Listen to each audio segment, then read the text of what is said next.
إن الحمد لله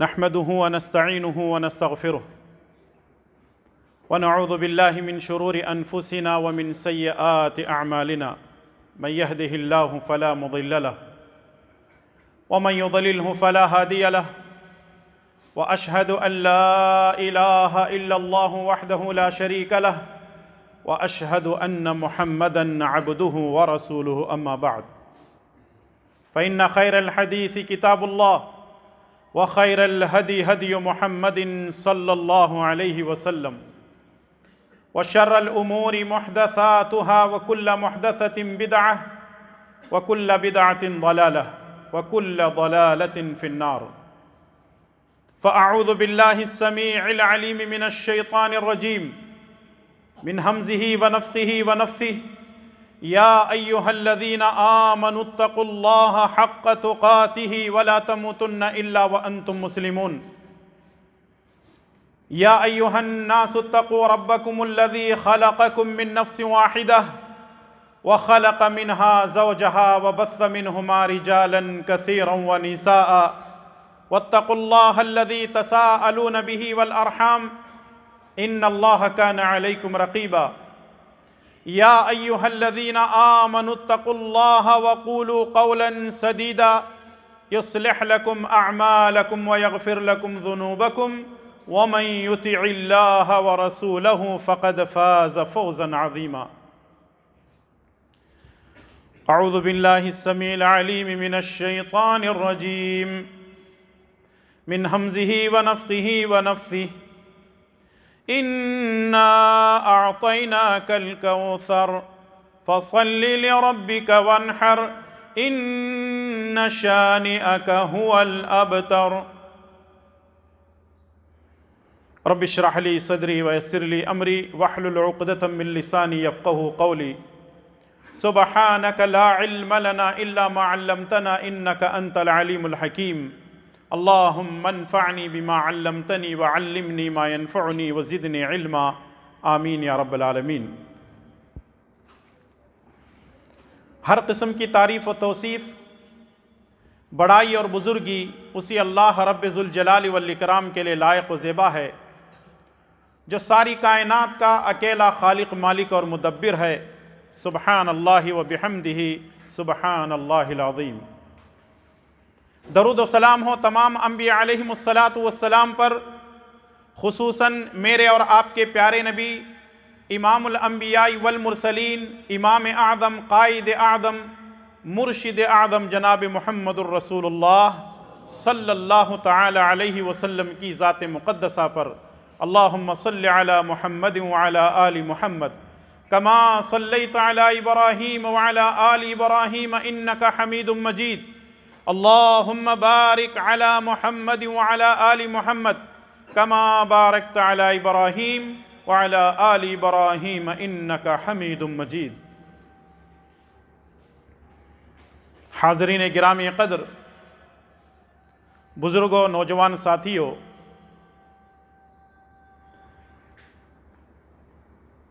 قرآن کریم سے بہت ہی مختصر اور چھوٹی سی سورت میں نے آپ کے سامنے تلاوت کی ہے، جس کو سورۃ الکوثر کہا جاتا ہے۔ اور چونکہ ہم لوگ ماہ ذی الحجہ سے گزر رہے ہیں اور اسی مناسبت سے کچھ باتیں یا کچھ مسائل تنبیہاً آپ کی خدمت میں پیش کرنے کی کوشش کروں گا۔ جو باتیں پیش کی جائیں گی ہو سکتا ہے کہ ہم نے اس کو ایک دو مرتبہ نہیں بلکہ کئی مرتبہ سنا ہو، لیکن تذکیری طور پر آپ کے سامنے ان باتوں کو دوبارہ پیش کیا جائے گا تاکہ ہم ان باتوں کو ذہن نشین کرتے ہوئے، ضبط ذہن کرتے ہوئے اپنی زندگی میں اس کو اپنانے کی کوشش کرتے رہیں گے۔ اللہ تعالیٰ سے دعا کیجئے کہ رب العالمین مجھے اور آپ تمام کو ذی الحجہ کی فضیلتوں کو سمجھنے، سیکھنے، جاننے اور اس پر عمل کرنے کی توفیق نصیب فرمائے، آمین یا رب العالمین۔ اللہ تبارک و تعالیٰ نے سورہ کوثر کی پہلی آیت میں فرمایا، بسم اللہ الرحمن الرحیم، اِنَّا أَعْطَيْنَاكَ الْكَوْثَرَ۔ ہم نے آپ کو کوثر عطا کیا ہے، ہم نے آپ کو کوثر دیا ہے۔ کوثر کے کیا معنی ہیں؟ کوثر کس کو کہا جاتا ہے؟ ابن کثیر رحمۃ اللہ علیہ نے لکھا ہے کہ کوثر کثرت سے مراد ہے، کثیر کو کوثر کہا جاتا ہے۔ ہم نے آپ کو بہت ساری چیزیں یا عظیم نعمتیں دی ہیں، یا عظیم نعمتوں سے ہم نے آپ کو نوازا ہے، ہم نے آپ کو کوثر دیا ہے۔ اور بعض مفسرین نے لکھا ہے کہ کوثر سے مراد یہ ہے کہ جنت میں ایک نہر ہے، اور رسول اللہ صلی اللہ علیہ وسلم نے آگے یہ بھی بیان فرمایا کہ کل قیامت کے دن میں اپنے امتیوں کو اسی نہر کوثر سے یا حوض کوثر سے پلاؤں گا۔ نہر کوثر کا پانی دودھ سے زیادہ سفید ہوگا، شہد سے زیادہ میٹھا ہوگا، برف سے زیادہ شفاف ہوگا، اس کی دیواریں یاقوت اور مرجان سے، سونے اور چاندی سے بنی ہوئی ہوں گی، اور اسی نہر کوثر یا حوض کوثر سے میں اپنے امتیوں کو پلاؤں گا۔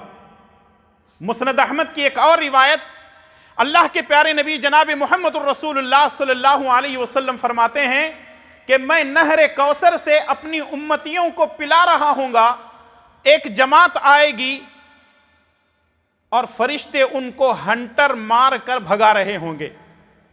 میں فرشتوں سے کہوں گا کہ ان کو آنے دو کیونکہ یہ میرے امتی ہیں۔ فرشتے کہیں گے کہ آپ کے دنیا سے چلے جانے کے بعد انہوں نے دین کے اندر بگاڑ اور فساد پیدا کیا، دین کے اندر نئی نئی چیزوں کو ایجاد کیا۔ تو اللہ کے نبی صلی اللہ علیہ وسلم فرمائیں گے سحقن سحقن لمن غیر بعدی، دوسرے الفاظ ہیں سحقن سحقن لمن غیر دینی، جس نے میرے دنیا سے چلے جانے کے بعد دین کے اندر نئی نئی چیزوں کو ایجاد کیا، ان کو پرے ہٹا دو، یہاں سے دور کر دو۔ اور اس طریقے سے جن لوگوں نے رسول اللہ صلی اللہ علیہ وسلم کی لائی ہوئی شریعت کے اندر بدعات کو ایجاد کیا، نت نئی چیزوں کو ایجاد کیا، باپ دادا کے رسم و رواج کو شریعت کا نام دیا، جب وہ نہر کوثر پر پہنچیں گے، حوض کوثر پر پہنچیں گے، رسول اللہ صلی اللہ علیہ وسلم ان کو پلانا چاہیں گے، لیکن فرشتے ان کو ہنٹر مار کر بھگائیں گے اور کہیں گے کہ تم یہاں سے نکل جاؤ، کیونکہ تم حوض کوثر سے پینے کے قابل اس لیے نہیں ہو کیونکہ تم نے محمد الرسول اللہ صلی اللہ علیہ وسلم کے دین کے اندر نئی نئی چیزوں کو ایجاد کیا۔ اس سے یہ بات یہ بھی معلوم ہوئی کہ بدعتی حوض کوثر سے، نہر کوثر سے محروم رہے گا۔ اللہ تعالی ہمیں نبی کی سنتوں پر عمل کرنے اور ہر قسم کی بدعات سے بچنے کی توفیق نصیب فرمائے، آمین یا رب العالمین۔ اِنَّا أَعْطَيْنَاكَ الْكَوْثَرَ، ہم نے آپ کو حوض کوثر دیا۔ فَصَلِّ لِرَبِّكَ وَانْحَرْ، فَصَلِّ، پس اپنے رب کے لیے نماز پڑھیے، فَصَلِّ، پس پڑھیے نماز، لِرَبِّكَ، اپنے رب کے لیے، وَانْحَرْ، اور قربانی کیجئے۔ ایک ایک جملے کو آپ الگ الگ سمجھنے کی کوشش کریں تو آپ کو بہت سارے معنی اور مطالب ان آیات کے اندر ملیں گے۔ اللہ نے فرمایا فَصَلِّ لِرَبِّكَ وَانْحَرْ، اپنے رب کے لیے نماز پڑھیے اور قربانی کیجئے۔ اکثر و بیشتر مفسرین و محدثین اور اہل علم نے یہ بات نقل کی ہے، اللہ تعالیٰ نے پہلے نماز پڑھنے کا حکم دیا اور دوسرے قربانی کرنے کا حکم دیا۔ اس کا مطلب یہ ہے کہ اگر کوئی آدمی نماز نہیں پڑھتا ہے، قربانی دیتا ہے، ایسے آدمی کی قربانی کو اللہ تعالیٰ قبول نہیں کرتا۔ آیت پر آپ غور کریں، فَصَلِّ لِرَبِّكَ، اپنے رب کے لیے پہلے نماز پڑھو، اس کا مطلب قربانی بعد میں ہے، نماز پہلے ہے۔ ہم قربانی کرنے کے لیے آگے بڑھتے ہیں، قربانی کرنے کے لیے 1-1.5 مہینے سے تیاری کرتے ہیں، قربانی کرنے کے لیے 1-2 نہیں 10 بازار کے اندر ہم جاتے ہیں، جانور کو ڈھونڈتے ہیں، سب کچھ لاتے ہیں، کوئی 25,000 کوئی 50,000 اپنی حیثیت کے مطابق ہزاروں روپے خرچ کرتا ہے۔ سال میں 1 مرتبہ ایک جانور کو لانا، قربانی کرنا، کمال یہ نہیں ہے، کمال یہ ہے کہ بارش ہو رہی ہے، نماز کو پہنچ رہا ہے، فجر میں وہ اپنے نرم اور گرم بستر کو چھوڑتا ہے، نماز کو پہنچ رہا ہے، اور دھوپ پڑی ہوئی ہے، نماز کو پہنچ رہا ہے، گرمی اور سردی ہے، 1000 طوفانی ہوائیں چل رہی ہیں، وہ نماز کو پہنچتا ہے۔ اصل قربانی وہ نہیں ہے جو ہم جانور کی دیتے ہیں، اصل قربانی وقت کی ہے، اصل قربانی گرمی کی ہے، اصل قربانی سردی کی ہے، اصل قربانی اللہ کے لیے ہم کو دینی ہے۔ جب تک یہ قربانی یاد نہیں رہے گی، پھر جانور کی قربانی کرنے کا کوئی فائدہ نہیں ہے۔ اور ہم نے ایسے لوگوں کو بھی دیکھا ہے، ہمارے معاشرے میں، ہماری سوسائٹی میں ایسے لوگ بھی موجود ہیں جو روزہ تو رکھتے ہیں لیکن نماز نہیں پڑھتے، اپنے مالوں کی زکوٰۃ تو دیتے ہیں لیکن نماز نہیں پڑھتے، حج تو کرتے ہیں، عمرے کرتے ہیں لیکن نماز نہیں پڑھتے، صدقہ خیرات کرتے ہیں، نماز نہیں پڑھتے۔ یاد رکھیے، یہ قربانی ہم کو بتلاتی ہے، یہ قربانی ہم کو یاد دلاتی ہے کہ جس طریقے سے سیدنا ابراہیم علیہ السلام نے اپنی زندگی کی ہر چیز کو قربان کر دیا اور موقع آنے پر اپنی اولاد کو بھی لٹا دیا ذبح کرنے کے لیے، اصل قربانی تو یہ ہے۔ پہلے لوگوں سے پوچھا جاتا تھا کہ بھئی نماز کیوں نہیں پڑھتے، کسی پروگرام میں کیوں نہیں آتے، کسی دینی مجلس میں کیوں نہیں آتے، دین پر کیوں نہیں عمل کرتے، تو لوگ کہتے تھے فرصت نہیں ملتی۔ عبادت کے لیے فرصت کی ضرورت نہیں، توفیق کی ضرورت ہوتی ہے۔ سن لیجئے جملہ، عبادت کے لیے فرصت کی ضرورت نہیں، توفیق کی ضرورت ہوتی ہے۔ کیونکہ ہم نے لاک ڈاؤن میں دیکھا اپنے گھروں میں بیٹھے ہوئے ہیں، فرصت میں ہیں، پھر بھی نماز نہیں پڑھ رہے ہیں۔ اس کا مطلب یہ ہے کہ عبادت کے لیے فرصت کی نہیں بلکہ توفیق کی ضرورت ہوتی ہے، اور جن لوگوں کو اللہ نے توفیق دی ہوئی ہے وہ ہر چیز کو اللہ کے راستے میں قربان کرنے کے لیے تیار ہو جاتے ہیں۔ صرف جانور کی قربانی اللہ تعالیٰ کو مطلوب نہیں ہے، اسی لیے اللہ تعالیٰ نے سورہ حج میں فرمایا لَن يَنَالَ اللَّهَ لُحُومُهَا وَلَا دِمَاؤُهَا وَلَكِن يَنَالُهُ التَّقْوَى مِنكُمْ۔ یہ جو ہم جانور قربان کرتے ہیں، اس جانور کا خون اور گوشت اللہ کو نہیں پہنچتا، بلکہ اللہ تعالیٰ ہمارے تقوی کو دیکھتا ہے۔ اور صحیح بخاری کی روایت، رسول اللہ صلی اللہ علیہ وسلم نے اپنے دل کی طرف اشارہ کرتے ہوئے فرمایا التقوی ہاہنا، التقوی ہاہنا، التقوی ہاہنا۔ تقوی تو اصل میں یہاں ہوتا ہے، جب یہ ٹھیک ہے تو سارا معاملہ ٹھیک ہے، اگر اس کے اندر بگاڑ اور فساد ہے تو پھر سارا کا سارا نظام درہم برہم ہو جاتا ہے۔ تو اس لیے اللہ تعالیٰ نے فرمایا فَصَلِّ لِرَبِّكَ وَانْحَرْ، سب سے پہلے اپنے رب کے لیے نماز پڑھیے اور پھر اس کے بعد قربانی کیجئے۔ جو بے نمازی ہیں وہ قربانی کرنا چاہتے ہیں، یہاں سے یہ تہیہ کر کے اٹھیں، یہاں سے وہ ارادے کر کے اٹھیں کہ ہم قربانی تو دے رہے ہیں لیکن آج کے بعد ہم اپنے آپ کو نمازی بھی بنائیں گے۔ اگر نمازی ہیں تو پھر قربانی درست ہے، اور اگر بے نمازی ہیں تو ایسے لوگوں کی قربانیوں کا اللہ تعالیٰ ہی حافظ ہے۔ اس آیت سے ہمیں پہلی چیز یہ معلوم ہوئی، اور ویسے بھی قربانی کے وقت میں ایک دعا پڑھی جاتی ہے جو کہ مستحب ہے، اگر پڑھتے ہیں تو ٹھیک ہے، اگر نہیں پڑھتے ہیں تو تب بھی آپ کی قربانی ہو جائے گی۔ عام طور پہ ہمارے ہاں کیا مشہور ہے، وہ یہ ہے کہ مولوی صاحب یا ملا صاحب یا مفتی صاحب یا فلاں صاحب، اور ہمارے یہاں آج بھی آپ ذرا اوپر چلے جائیں، گلبرگہ، بیجاپور، ہبلی اور فلاں فلاں اس علاقے میں آپ جائیں گے تو وہاں آپ لوگوں کو دیکھیں گے کہ وہ قربانی کیسے کرتے ہیں، یا اگر جانور ذبح کرنا ہوتا ہے یا معمولی اگر مرغی بھی کاٹنی ہوتی ہے تو سب سے پہلے کس کے پاس جاتے ہیں؟ ملا صاحب کے پاس۔ ملا صاحب جب تک جو ہے ذبح نہیں کریں گے تب تک ہماری کوئی چیز ذبح نہیں ہوتی. خود ہم نے بچپن میں دیکھا لوگ ہم کو منع کرتے تھے، ارے امام صاحب کو آنے دو، فلاں صاحب کو آنے دو، جب تک وہ ذبح نہیں کریں گے تب تک قربانی نہیں ہوتی. اور باقاعدہ وہ مسجد کے داہنے طرف سے پورے گلی محلے کے اندر گھومتے تھے، ان کے ہاتھ میں ایک چاقو ہوتی تھی، وہ لے کر کے گھومتے اور ذبح کرتے تھے.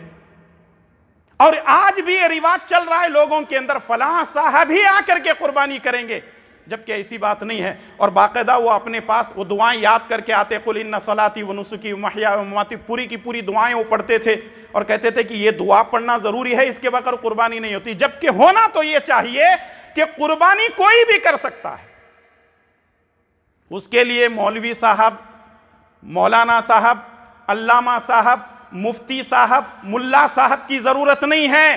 اگر آپ کو کوئی بھی دعا نہیں آتی ہے، بسم اللہ واللہ اکبر اتنا کافی ہے.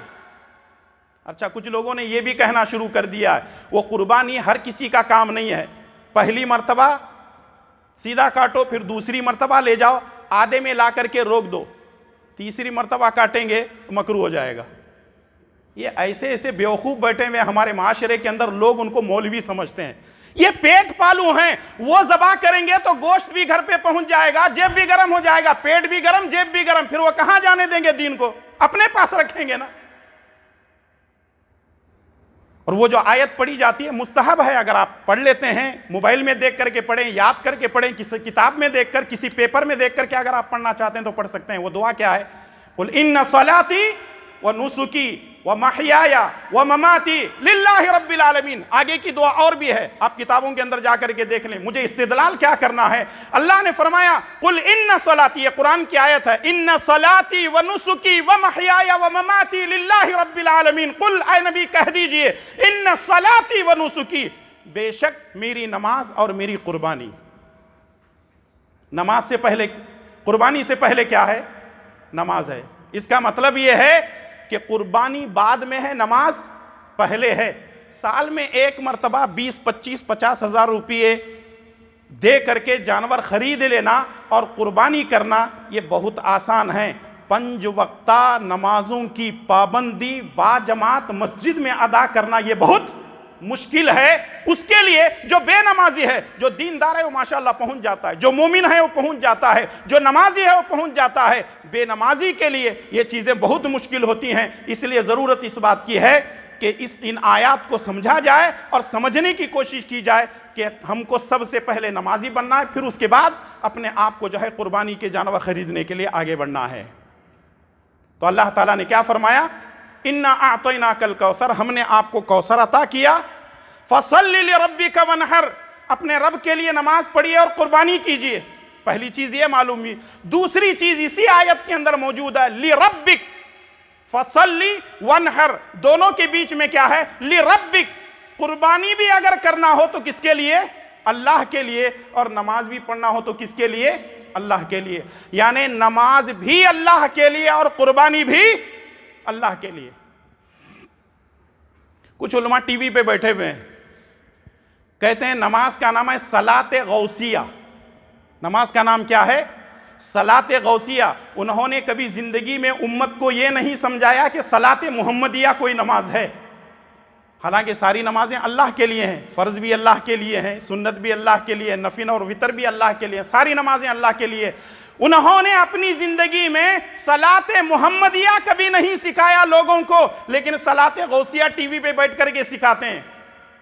سال میں ایک مخصوص مہینہ آتا ہے، مخصوص دن آتے ہیں، مخصوص راتیں آتے ہیں، کہتے ہیں کہ اس میں صلاۃ غوثیہ پڑھنے کا طریقہ یہ ہے.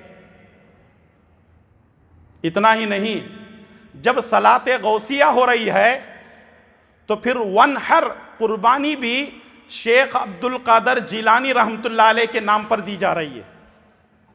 شیخ عبد القادر جیلانی رحمت اللہ علیہ کے نام پر قربانی ہو رہی ہے، جبکہ اللہ تعالیٰ کیا کہہ رہا ہے؟ فصلی، پس نماز پڑھ، وانحر، قربانی کر، لربک. دونوں کے بیچ میں کیا کہا جا رہا ہے کہ اپنے رب کے لیے کر. نماز بھی پڑھنا ہو تو اللہ کے لیے، قربانی بھی کرنا ہو تو اللہ کے لیے. اب جو لوگ نماز اللہ کے لیے پڑھ رہے ہیں، قربانی غیر اللہ کے لیے کر رہے ہیں، پھر ایسے آدمی کے بارے میں سوچنا چاہیے کہ آیا یہ اللہ والا ہے یا غیر اللہ والا ہے.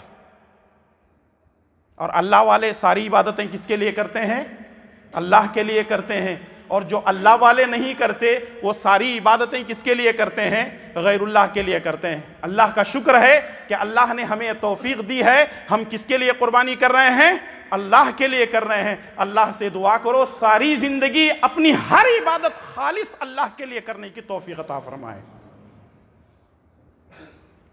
ابراہیم علیہ السلام نے یہی بات اپنی قوم کو سمجھائی تھی.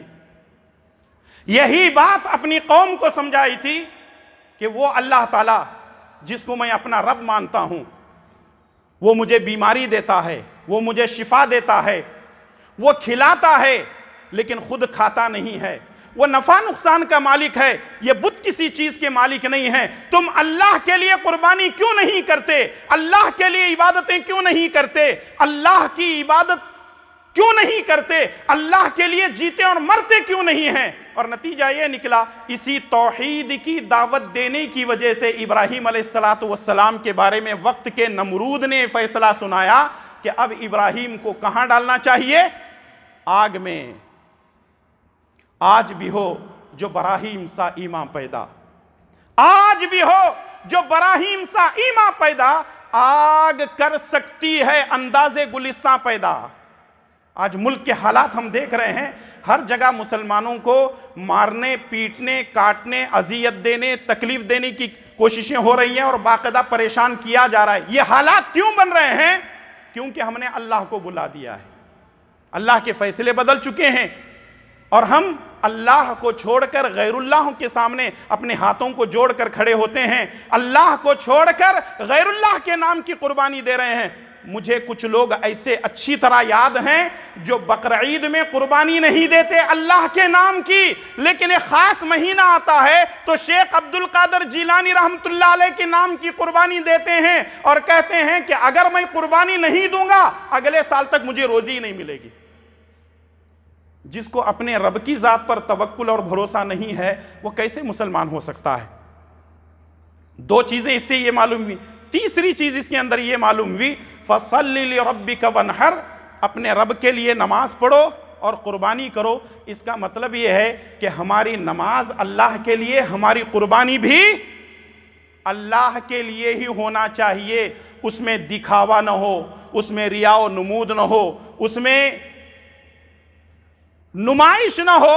آج کل ہوتا ایسا ہے کہ لوگ مارکیٹ میں ہیں، فوٹو نکالے سوشل میڈیا پہ ڈال دیے، دیکھنا ہے بکرا میں نے خریدا نہیں ہے، خریدنا ہے. اچھا اب خریدنے کے بعد ہنگامے مت پوچھئے، پورا کا پورا سوشل میڈیا ان کا اپنا ہے. لوگوں نے قربانی کو ایک مذاق سمجھ لیا ہے، دین کا مذاق اڑایا جا رہا ہے، سوشل میڈیا کو اس کے لیے استعمال کیا جا رہا ہے. باقاعدہ خاندانی گروپ بنے ہوئے، تیرا دیکھ میرا دیکھ میرا دیکھ تیرا دیکھ، اور یہ دکھانے کے چکر میں اللہ تعالیٰ کو راضی کرنے کے لیے تیار نہیں ہے. میرے بھائی اور دوستو، یہ ریاکاری، یہ دکھلاوا، یہ نمائش، یہ بند کرو. یہ ساری چیزیں، بلکہ ہمارا ہونا یہ چاہیے کہ ہمارا ہر عمل خالص اللہ تعالیٰ کی رضا کے لیے ہو. فَصَلِّ لِرَبِّكَ وَانْحَرْ، اور اللہ تبارک و تعالیٰ نے واضح باتیں یہ بیان فرمائی ہیں. اللہ سے دعا کیجئے کہ رب العالمین مجھے اور آپ تمام کو خالص اللہ کی رضا کے لیے قربانی کرنے کی توفیق عطا فرمائے. آمین. قربانی کے تعلق سے ایک دوسرا مسئلہ، ہمارے ہاں جیسا کہ میں نے کہا، لوگ اپنے ہاتھوں سے قربانی دینا پسند نہیں کرتے ہیں. کسی پر ڈیپینڈ ہو جاتے ہیں، فلاں صاحب مولوی صاحب آئیں گے تو ہی قربانی دیں گے. میرے بھائی اور دوستو، یہ چیزیں ذہن سے نکال دو. ہم اپنی قربانی اپنے ہاتھوں سے دیں گے.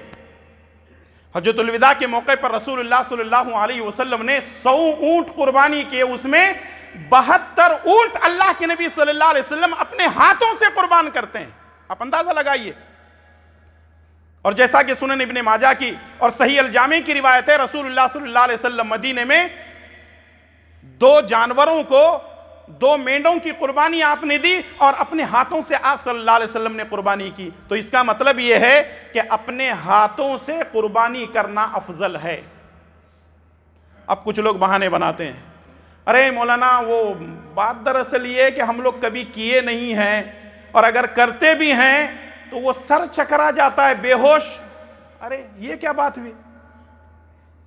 اگر ایسے لوگوں کو جنگ میں بھیج دیں گے، یہ تو راستے میں خون دیکھ کے وہیں بے ہوش ہو کر کے گر جائیں گے، آگے جائیں گے ہی نہیں. وہ تو مقابلہ کرنا دوسری بات ہے.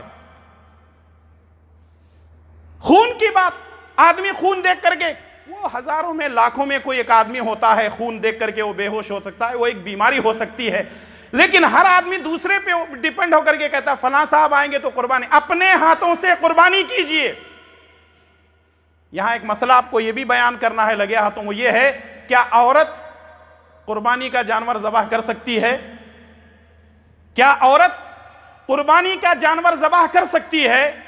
صحیح بخاری کے حوالے سے 2 حدیثیں میں آپ کی خدمت میں پیش کر دیتا ہوں. پہلی روایت ابو موسیٰ اشعری رضی اللہ تعالیٰ عنہ کی بیٹیاں، ابو موسیٰ اشعری رضی اللہ تعالیٰ عنہ کی بیٹیاں اپنے ہاتھوں سے قربانی کا جانور ذبح کرتی تھیں. کون؟ ابو موسیٰ اشعری رضی اللہ تعالیٰ عنہ کی بیٹیاں. اس کا مطلب یہ ہے کہ عورت اپنے ہاتھوں سے جانور قربانی کر سکتی ہے.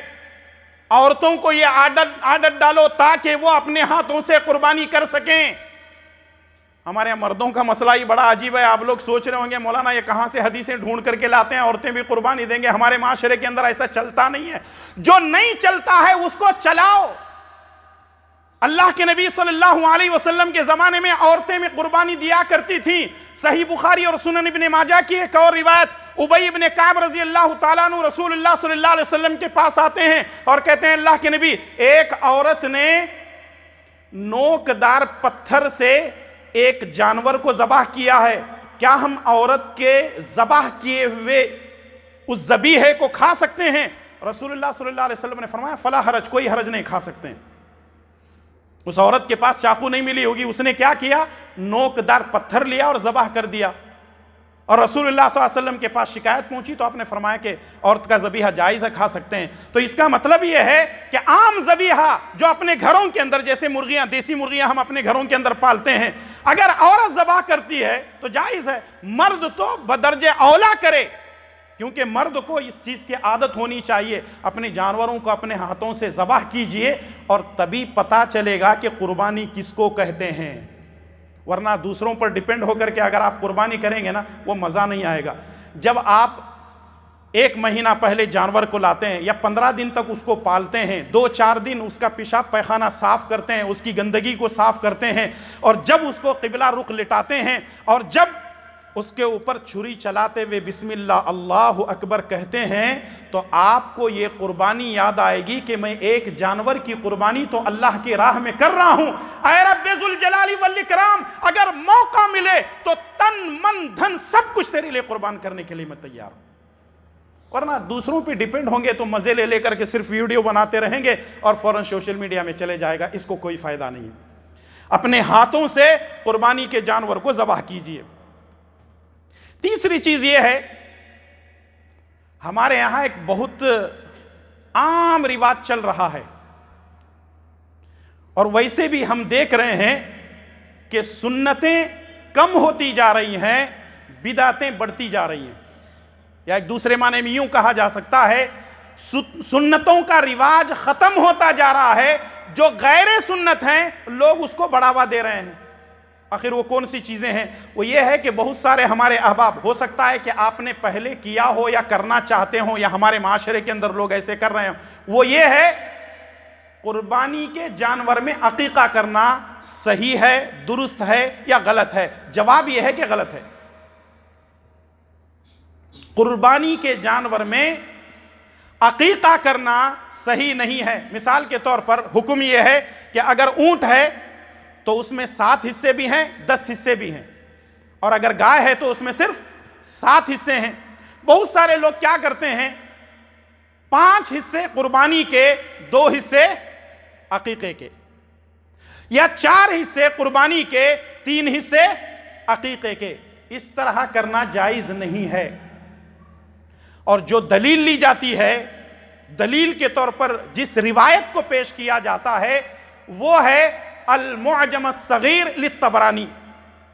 المعجم الصغیر للطبرانی کی روایت انس بن مالک رضی اللہ تعالیٰ عنہ فرماتے ہیں رسول اللہ صلی اللہ علیہ وسلم نے فرمایا کہ اگر کسی کے گھر میں کوئی بچہ پیدا ہو تو وہ عقیقہ کرے، اونٹ میں سے، گائے میں سے، بکرے میں سے۔ اس روایت کے تعلق سے تمام محدثین کا اتفاق ہے، یہ موضوع نہیں ہے بلکہ یہ ضعیف نہیں ہے بلکہ موضوع روایت ہے۔ موضوع مطلب من گھڑت، لوگوں نے اپنے طرف سے بنا لیا، لوگوں نے اپنے طرف سے اس روایت کو بنا کر کے گھڑ دیا اور کہا کہ یہ حدیث ہے۔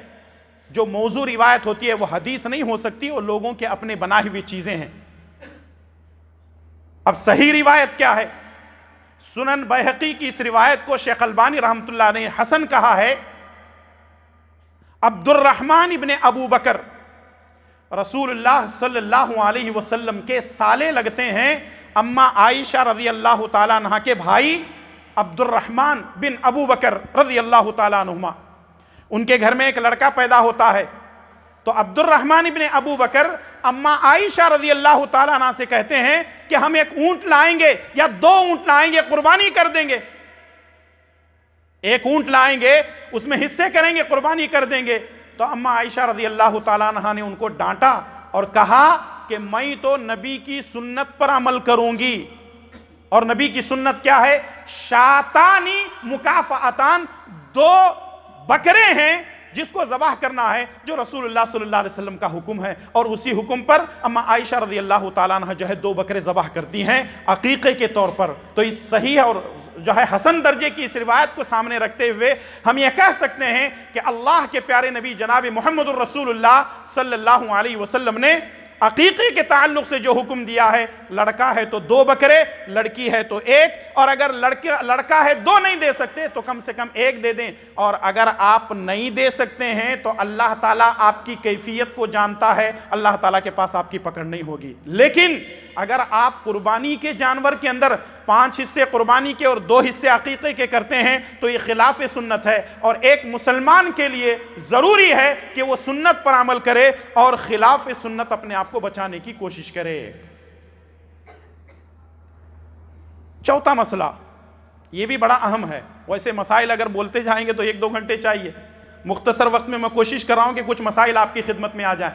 ایک چوتھا مسئلہ یہ ہے کہ عام طور پہ ہمارے یہاں ایک رواج چل رہا ہے، یہ بھی ایک رواج ہی کی بات ہے، سنت نہیں ہے۔ رواج کیا ہے کہ جیسے ہی ہم قربانی کرتے ہیں تو قربانی کرنے کے بعد اس کے 3 حصے بناتے ہیں۔ حکم تو یہ ہے کہ خود کھائیں، رشتہ داروں کو دیں، غربا کے اندر، مساکین کے اندر تقسیم کر دیں، یہ حکم ہے۔ لیکن آپ کو یہ حکم بھی معلوم ہے، آپ قربانی کے جانور کا پورا گوشت اکیلے بھی کھا سکتے ہیں، پورا کا پورا بھی تقسیم کر سکتے ہیں۔ اب لوگوں نے کیا کرنا شروع کر دیا ہے، جیسے ہی تکا بوٹی 1 کر دیتے ہیں، گوشت کو چھانٹ دیتے ہیں، اب ترازو لے کر کے بیٹھ جاتے ہیں، اس میں 5 کلو، اس میں 5 کلو، اس میں 5 کلو۔ اچھا، وہ خود کا غریبوں کو نہیں دیکھتے، اور جو رشتہ داروں کا ہے وہ مسکینوں کو نہیں دیتے، اور جو مسکینوں کا ہے وہ رشتہ داروں کو نہیں دیتے، کہتے ہیں کہ نہیں ہم نے 3 حصے کر دیا ہے۔ میرے بھائی اور دوستو، یہ کیا حکم ہے؟ حکم تو یہ ہے کہ آپ آدھا کھا لو، آدھا تقسیم کر دو، یا آپ چند بوٹی یا کلو 2 کلو آپ رکھ لو، باقی سارا کا سارا تقسیم کر دو۔ یہ کوئی ضروری نہیں ہے کہ آپ اس کو حصہ داری کے لیے ترازو لے کر کے، میزان لے کر کے بیٹھ جائیں اور تولنا شروع کر دیں۔ اس کا نتیجہ کیا ہو رہا ہے آج ہمارے معاشرے کے اندر؟ ترازو لے کر کے جو لوگ بیٹھتے ہیں، میزان لے کر بیٹھتے ہیں، اس کا نتیجہ کیا ہوتا ہے؟ جیسے ہی آپ نے تولا، فوراً سوشل میڈیا پہ آپ کا ترازو آ گیا، میرے بکرے کا وزن 45 کلو، میرے جانور کا وزن اتنے کنٹل ہو گیا۔ اس کا مطلب یہ ہے کہ یہاں ساری کی ساری ریاکاری بھی آ رہی ہے، اور ویسے کئی حکم بھی نہیں ہے، کوئی صحابہ کر، اگر آپ کرنا چاہتے ہیں تو 3 حصے کر سکتے ہیں، لیکن کوئی ضروری نہیں ہے، اسے تولنا بھی ضروری نہیں ہے۔ آپ اپنے حصے میں سے رشتہ داروں کو دیں، اپنے حصے میں سے غربا کو دے دیں، غربا کے حصے میں سے رشتہ دار، کوئی بھی ادھر کا ادھر، ادھر کا ادھر ہو سکتا ہے۔ لیکن یہ جو پابندیاں اور باقاعدہ لاگو کر رہے ہیں کچھ لوگ معاشرے کے اندر بیٹھے ہوئے ہیں، دیکھو ایسا کریں گے تو یہ قربانی قبول نہیں ہوگی ورنہ نہیں۔ اور میں ہمیشہ کہتا ہوں، آپ کو ہمارے سوسائٹی کے اندر سڑک چھاپ مفتی کہیں بھی مل جائیں گے. سڑک چھاپ مفتی میں ان کو کہتا ہوں. وجہ یہ ہے کہ یہ بیٹھے بیٹھے فتوے بازی کرنے لگتے ہیں. نہ ان کو قرآن کا علم، نہ حدیثوں کا، نہ مسائل کا علم ہے، نہ اہل علم کا اقوال کا، نہ جمہور علماء کے بارے میں، نہ وہ جو ہے کسی چیز کو جانتے ہیں. بس بیٹھے بیٹھے جو ہے فتوے بازی کرتے ہیں. بچیے ان تمام چیزوں سے، اپنے آپ کو بچائیے فتوے بازی سے، کیونکہ یہ بہت بری چیز ہے. یہ تباہی ہے اور بربادی ہے، اور ایسے ہی لوگ دین کو برباد کر رہے ہیں.